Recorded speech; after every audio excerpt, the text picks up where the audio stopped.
Okay, guys, I want to watch this lore, guys. This is a pretty old video from Platinum WoW, but since we were doing Scholomance, I want to see the lore, because if you don't know, Scholomance has some goddamn gnarly lore, okay? It has some gnarly lore. So allegedly, like, Scholomance, we're gonna see the video, but allegedly it was like, you know, like this school of butchers where they actually like torture people and stuff like that. Like it's messed up, and it's actually like pretty scary. But we'll look at the lore, guys. We'll look at the video, and then we'll see here, okay? Beep boop up. Let me just go. You know what? We're gonna go down here today. Yeah, let's look at the lore video, guys. I like lore. It's cool. Scholomance, a school devoted to the study of necromancy and led by the cult of the damned. Fanatical worshippers, faithful to the Lich King and his Scourge army. Dark places such as this are scorched among the many lands of the Eastern Kingdoms. Dude. But this dark dungeon is filled with harrowing tales and unique stories pertaining to Warcraft lore. The unfortunate truth is dark places such as this always begin with good intentions. Scholomance was once a lovely, like Singed in Arcane, mansion called Ser Darrow, owned by the Barov family. Alright, big smile, everyone. Okay, that guy's okay. Okay, come on, boys. No, I'm not gonna say. Come on, okay, sorry. Fiona is an ogre in Shrek. There you go. Another spoiler. Okay, let's keep watching. Family included Lord Alexi, Lady Alucia, Jandis, Alexi Jr., and Weldon. This family was stupidly rich, owning South Shore, Tarn Mill, and Brill back when they were human settlements. But alas, money could not satisfy their greed any longer. Dude.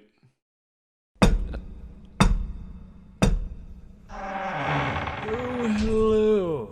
I heard you are interested. Attention fellow gamers, no anime beyond this point.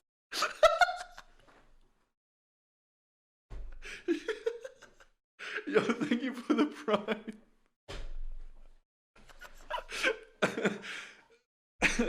Yo, thank you so much for the prime, Riker, thank you. Okay, let's keep watching the video. Okay. Oh god, thank you, man, thank you. Yep, let's continue, boys. Yep. In immortality? The Barovs wanted to enjoy their wealth for all eternity, and Kel'Thuzad, a necromancer and leader of the cult of the damned, was quick to offer them that luxury in exchange for Ser Darrow for his own personal use. It didn't take long for the once royal home of the Barovs to turn into an evil dungeon used to practice the dark arts of necromancy. This transition does not have much documentation in the lore, and the only way we can truly see what this conversion was like is from the first-hand experience of Ava and Lucen Sarkov, the head butlers of the Barov's estate. Ava and Lucen talked about how the house grew more and more unclean as dark inhabitants started to stalk the halls. They could hear the screams of the fellow servants as they were tortured against their will. Ava and Lucen sectioned themselves off into one of the rooms and barely clung to survival. After 6 months, they were finally caught. What the? Okay, so this part is extreme. Hello?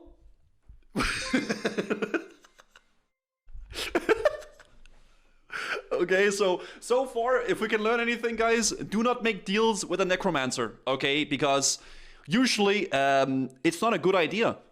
All right, that's the note so far. Extremely violent and just not family appropriate, so the least I could do was replace the visuals of the story. The two were stripped down naked and thrown on a circle of blood that kept them locked there with powerful magic. After days of imprisonment, Dr. Theoden Krasnikov, also called the Butcher, made his appearance. Lick my balls! The Mad Doctor used the dark arts of necromancy to stop them from enjoying the sweet release of death. And the two servants were used to test the new alterations of the plague. stinky. Eventually. Dude, I love Platinum Man. Okay. The doctor threw the two servants that were drained of life to his ghouls, letting them feast on their flesh as he laughed maniacally. Tickle time. Oh, stop it.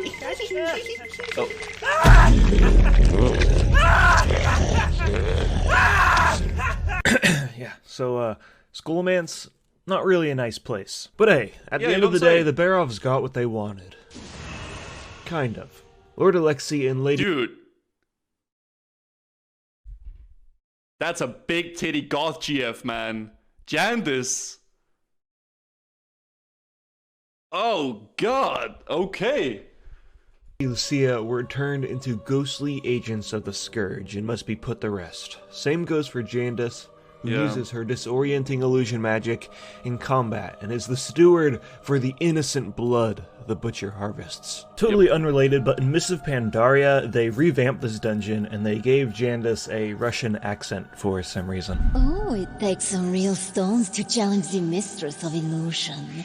Well, show me what you've got. Alexei and Weldon Barov have much more different stories compared to their relatives. Weldon quickly escaped the estate when things were going clearly wrong, and Alexei was turned into an... I don't remember that voice line being in there. I'm not gonna lie. Okay. Dead, like his family, and left to go join the Forsaken instead. Both of these brothers were overwhelmed by greed and made it their life's mission to retrieve the deeds their families owned and have... Oh, this is why! That whole quest with the Horde and... Yeah, where you go and you gotta kill the other guy, because they're both obsessed with it. So they want to make sure that the other person in the family is killed, so that they can get the deeds to the houses. Oh, that's actually good lore. Have all of the wealth to themselves. Yeah. Alliance get a quest from Weldon, and the Horde get a quest from Alexei to go in the Scholomance and collect these deeds. When the player returns, they tell them to assassinate their brother so they can have all of the wealth to themselves. After completing the quest chain, you get a trinket called the Barov Peasant Collar that can be used to summon your own gaggle of ghostly servants. Lore-wise, we don't really know if they actually die because both brothers can be found in Warlords of Draenor. So, the whole killing your brother thing must have just been them playing pretend. But I digress. Let's get back to Scholomance. This place is a school, so we need to talk about the faculty that teach within it. Before we start, I'd just like to say that some bosses here don't have any lore whatsoever. For example, Rattlegore. This big, badass... Dude, he should have lore. Like, what if they used this, like, you know, Rattlegore, like, you know, basement skeleton to, like... Before they, like, you know, before they, like, sucked the innocent blood out of their victims, they got down to, like, you know, the basement where Rattlegore would eviscerate them and save up the bones for, like, more, you know, animations to be made for, like, you know, their, you know, demon army or something like that, right? Like, there should be some lore, right? I don't know. As amalgamation of bones is just some monster guy in a basement. There's not really any official lore about him, but that's not to say that there aren't any bosses with an interesting history.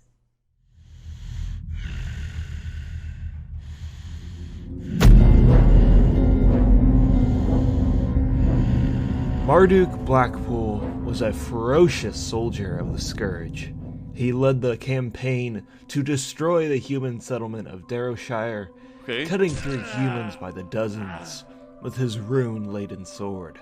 During the battle, he corrupted the spirit of Joseph Redpath to assist in the eradication of the inhabitants within Darrowshire. I don't know, is the video too loud? I can never tell if the videos I'm playing are too loud or not. Oh, it's okay. Later in Marduk's undead life, he lost his corrupted sword in a skirmish near Corrin's Crossing. It's good? Okay, it's fine? Okay. It is sunk into the ground, corroding into the land and creating the infectious scar we know today.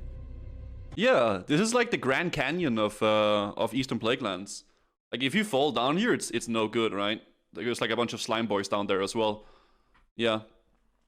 At some point, Marduk became a tutorer. You stop running, and you get down from there. Start studying now, Vectus. Dude, you gotta do something about this. Now please, students, calm down and get back in your seats. I cannot imagine.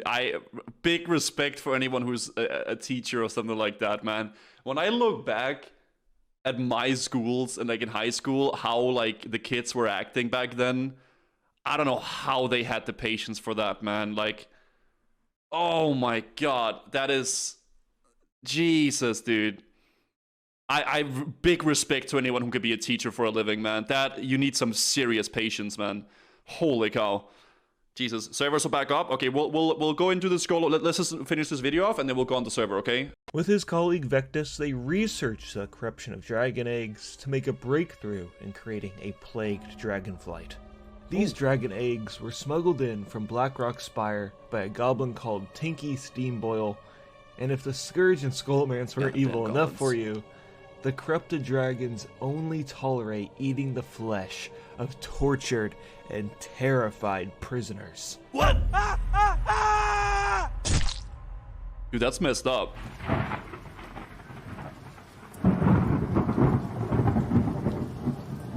Kurtonos the Herald is a vampire that looms over Scholomance. He is the master to Dr. Theowen Krastenov, who appeases him by offering innocent blood to feast on. As time passed, dude, this is more and more of the innocent civilians within Scholomance perished, meaning Kurtonos was a rare sight among the school because of the lack of blood.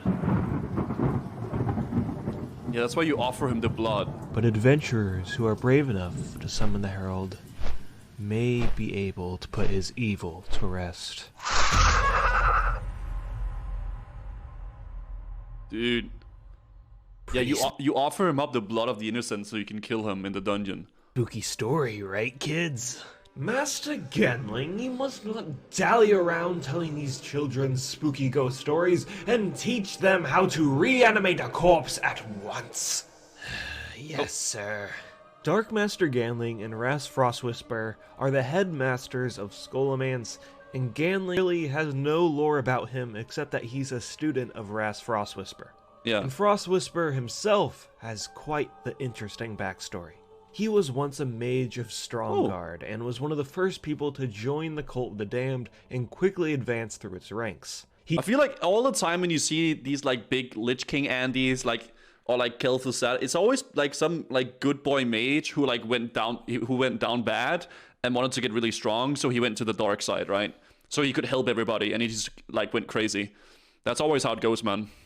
He turned his life over to the Lich King for the promise of immortality. Yep. Leonid Bartholomew, a member of the Argent Crusade, watched as Ras Frostwhisper underwent a horrible ritual to become a lich. In the slaughterhouse of Stratholme, Ras kneeled on Menethil's gift, a pentagram-like shape blessed by the Lich King himself. Oh, shoot. The mage took a dagger to his throat, cutting from one side to the other to appease the Prince of Darkness. And the Lich King raised Ras as a lich and commanded him to do his bidding.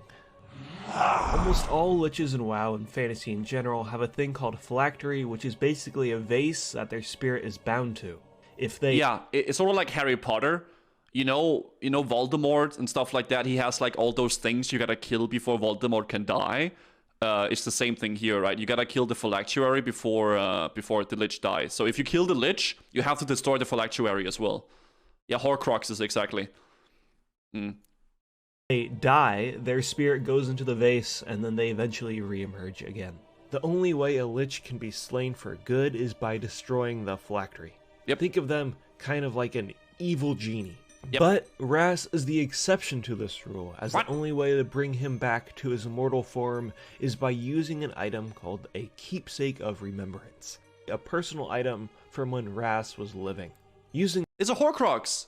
It's like Harry Potter! This item converts Ras to his ghostly human form, where he can be slayed for good, silencing the evil within Scholomance once and for all.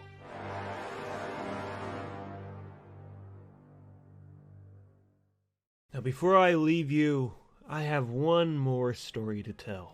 Okay. What if I told you Scholomance is real? What? Okay, well, Not really. Scholomance is a place in Dracula folklore located near Transylvania Scholomance. where the devil himself teaches people how to ride dragons and control the goddamn weather. Okay, what? That's it. I just thought that was cool and I wanted to share it with you guys. Okay, now the video is right. over.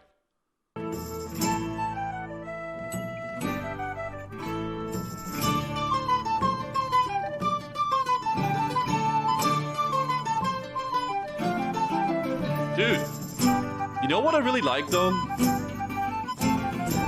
You know what I really like? I really like whenever games have like really dark and like messed up lore. I know this sounds really weird, but I love dark fantasy. Like I love like super like edgy, dark, like creepy stuff. Yeah, I love that. I hate when like it's all like happy dewy, like bing bong bang. I love when there's like the villains are like messed up, right? There's like some bad stuff going on in the stuff. That's why I really like Dark Souls too, because it's super like edgy and dark fantasy style. I love it. I think it's so cool. And it's very fantasy-like, right?